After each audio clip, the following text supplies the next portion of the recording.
Prime Minister Mark Carney lays out his reasoning for renovating 24 Sussex Drive. It is, of course, the Prime Minister's official residence, but no Canadian leader has lived there since 2015.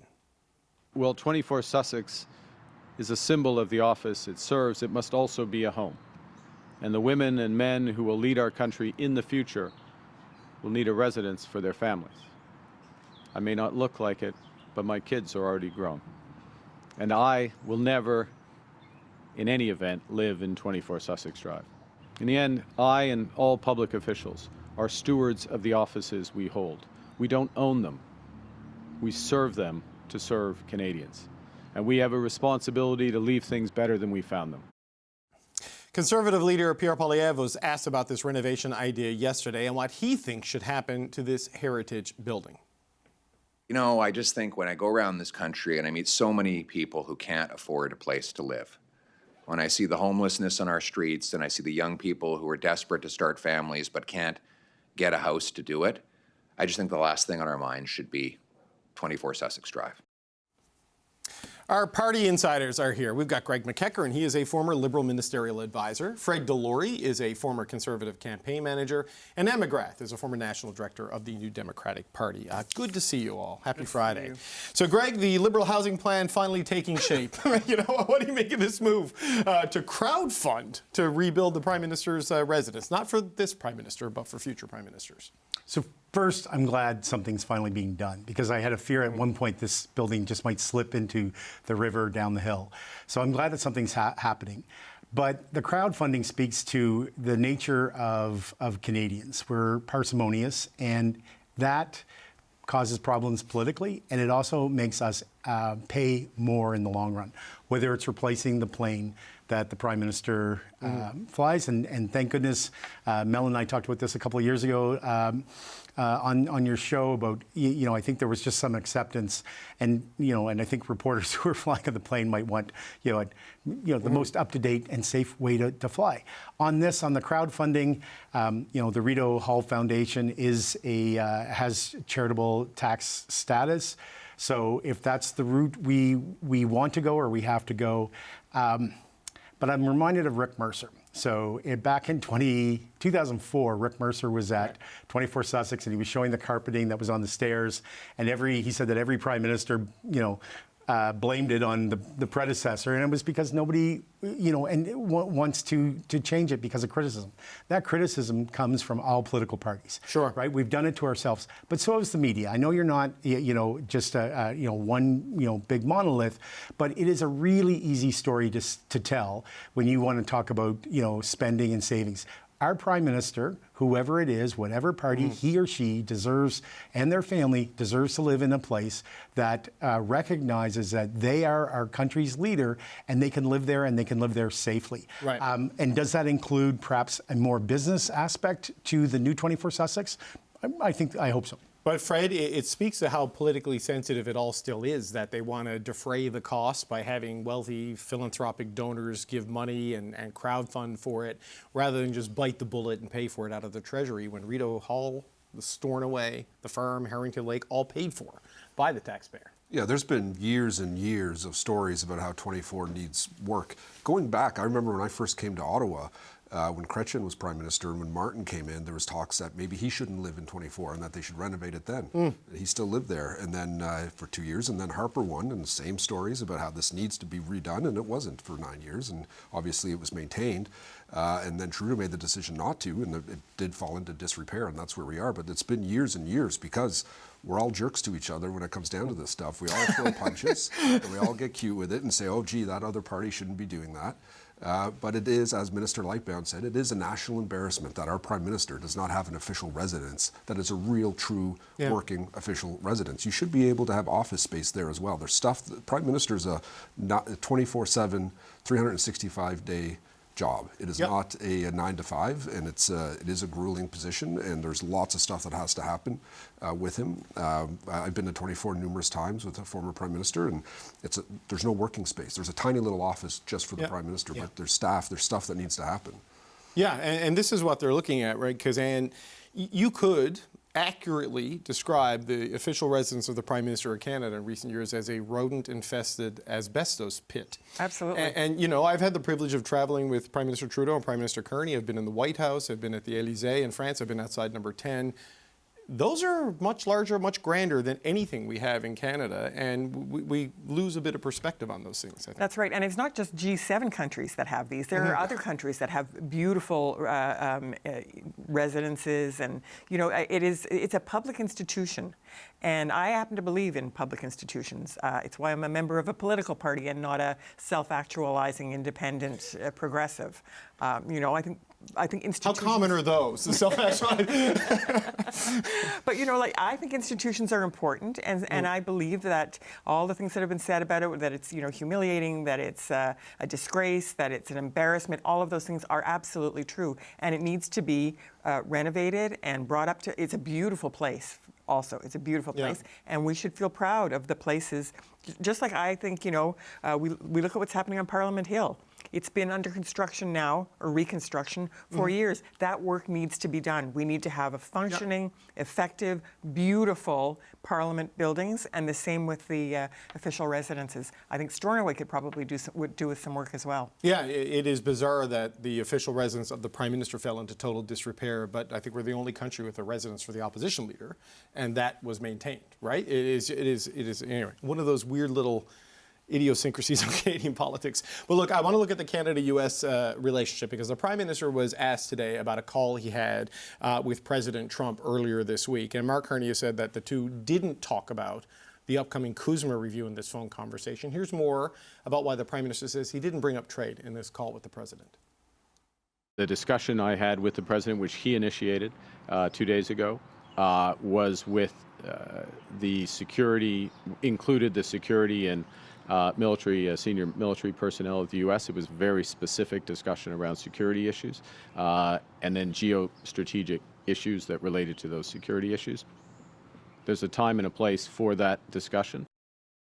Fred, I wonder why do you make of that? Like, I know there's been a lot of criticism not to have brought up CUSMA, but when the President calls you with his generals and his defense secretary or secretary of war, whatever they call him, wants to talk about that, I mean, what do you do there? What do you make of the explanation? Well, first of all, you do take the call and you have the conversation about security. That's what this call was about.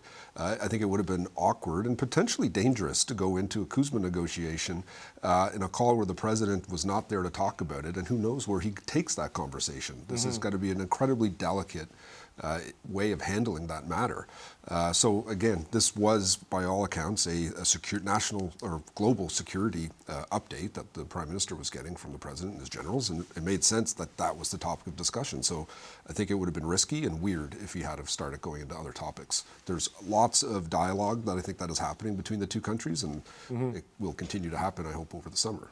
Greg, what do you make of that? I mean, we don't know if it was the Strait of Hormuz, if it was the Venezuela situation, or just NATO procurement. I mean, is that when you bring up dairy quotas, or is the Prime Minister, does his explanation hold water there? I think there's a key phrase that the Prime Minister used about the time and place, and I think he's sending a little bit of a signal there. I also note that he said that the President called him. This is not the first time. There was some mischief a few months ago with one of the, I think it was the Commerce Secretary, talked about that the President told the Prime Minister on this call, and then it turned out the President had actually called our Prime Minister. So I noted this week that the Prime Minister did not seem especially happy with the housing rollout in British Columbia, and acknowledge that they could have done it better. I think you're starting to see an understanding of this is a man who, I'm told, still reads a newspaper like I do, and whoever delivers it at 3:30 in the morning, I thank them. But this is a person, I think he's starting to understand the aspects of his office, that there are some missed opportunities communications-wise, and that was a really good way to kind of work that in today. But what I'm also noticing is, the time and place comment. There are some things that the Prime Minister seems to be doing, picking and choosing about what he's talking to the President about and when. Whether it's the hot mic moment about the Chinese EVs, I don't have an issue with that, because more and more we know that the President seems to be one of those people that it is the last person who was in his ear before he makes a statement or a decision, and it causes him a lot of trouble domestically. But I think the Prime Minister and perhaps some of the other leaders that met recently are understanding this. And I don't mean this as a pun, but they're picking their battles. Right. Well, there's definitely was an effort and at the G7 to sort of talk to Trump and manage Trump a little bit. But on the trade thing, the line back from the government is Dominic LeBlanc, Janice Charette are going to work with Jameson Greer until it gets to the point that it's time for the Prime Minister and the President. I don't know. What do you make of it? Yeah, I think you'll find that we're actually all in agreement on this one. I think that those negotiations should be taking place at that level, at the level of the Dominic LeBlanc, Janice Charette, and the other probably myriad of folks who are doing that work. The President is in a very deep quagmire of his own making, globally and domestically right now. And I think that the less he thinks about CUSMA, probably the better. I think that we do that work at the level that work should be done. I agree that at a certain point, it's going to be the President and the Prime Minister. That moment is not now, I don't believe. Yeah, I remember a Canadian official in the old Trudeau government saying, with the Americans want to be just below their sight line. They're aware of you, but they're not staring at you because it exposes you to a lot we Yes, the old Trudeau line about sleeping with an elephant. Yes, and every twitch and turn. Quite a rambunctious one this time. Look, we got about 3 minutes left, and this is going to be the last gathering of the Friday crowd until we get, well, Mel is already away, until we get into September. This summer, and let's start with you. I mean, what do you expect to see from the leaders? What do you think you want to see from the leaders?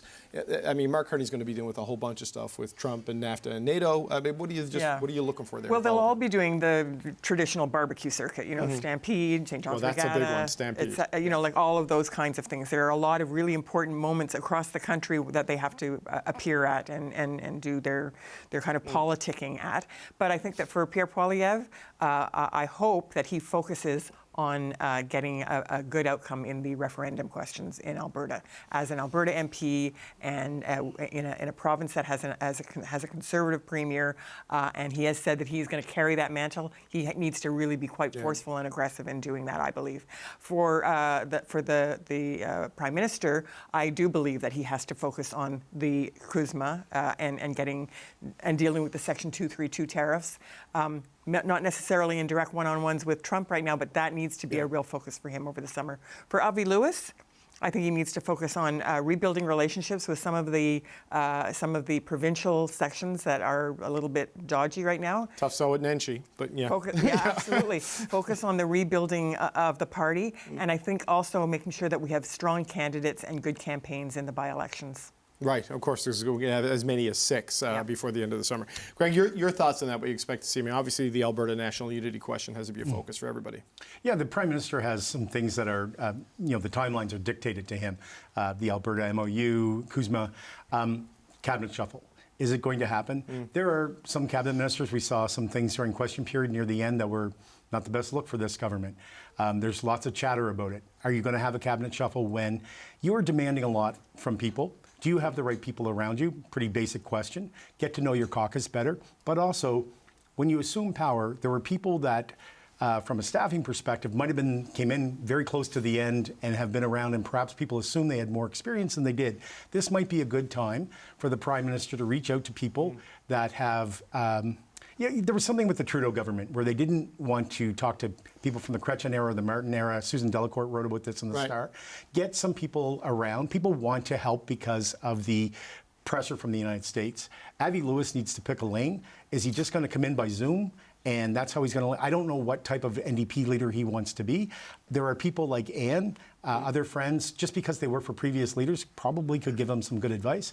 Pierre Poilievre doesn't take advice. You see Andrew Scheer out today on 24 Sussex. You put out somebody who's lived in not 1, but 2 official residents to criticize the Prime Minister. The lad's not for helping. Okay, Fred, you've got 90 seconds. Okay, well, I'll go quick. For the NDP, for Avi Lewis, similar to what Greg said, raise your profile, get out there and get known to Canadians, because it's an opportunity to define yourself before others do.